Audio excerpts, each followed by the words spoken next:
क्या आपका जानवर इंजेक्शन के बगैर दूध नहीं देता? या आपको लगता है कि ऑक्सीटोसिन लगाने से दूध बढ़ जाता है? अगर हाँ, तो ये वीडियो आखिर तक देखें, क्योंकि ये वक्ती फायदा आगे चलकर बड़े नुकसान में बदल सकता है। जी, बिस्मिल्लाहिर्रहमानिर्रहीम।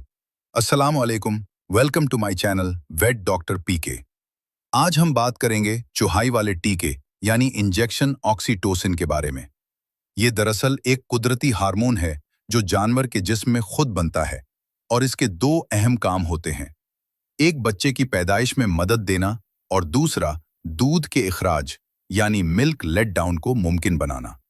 बाज़ औक़ात कुछ खास हालात में इसका इस्तेमाल बाहर से भी किया जाता है, जैसे कोई मुश्किल डिलीवरी हो, जीर रुक जाए या जानवर दूध न उतार रहा हो।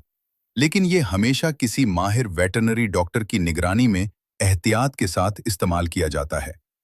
बदकिस्मती से हमारे यहाँ बहुत से फार्मर्स इसे रोजाना दूध निकालने के लिए इस्तेमाल करते हैं। इससे वक्ती फायदा तो होता है, लेकिन मुसलसल और ज्यादा इस्तेमाल जानवर के लिए नुकसानदेह साबित होता है। बार बार के इस्तेमाल से जानवर का जिस्म खुद हार्मोन बनाना बंद कर देता है और वो इस इंजेक्शन का आदी हो जाता है। अगर जानवर गब्न हो तो इससे बच्चा जाया होने का खतरा भी होता है। इसके अलावा जानवर कमजोर हो जाता है, बच्चा दानी मुतासिर होती है और थुनों में सूजन या साड़ जैसी बीमारियां भी हो सकती हैं। और सबसे बढ़कर आपका कीमती जानवर बांझ भी हो सकता है। तहकीक के मुताबिक ऐसे जानवर का दूध इंसानी सेहत, खुसूसन बच्चों के लिए नुकसानदेह हो सकता है। तो दोस्तों, दूध उतारने के लिए इंजेक्शन पर इन्हिसार करने के बजाय बेहतर है कि आप जानवर की खुराक बेहतर करें।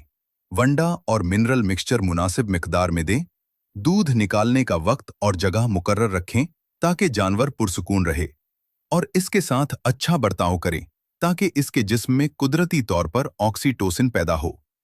अगर आपको ये मालूमात मुफीद लगें तो वीडियो को लाइक करें, शेयर करें और चैनल को सब्सक्राइब करना न भूलें। शुक्रिया।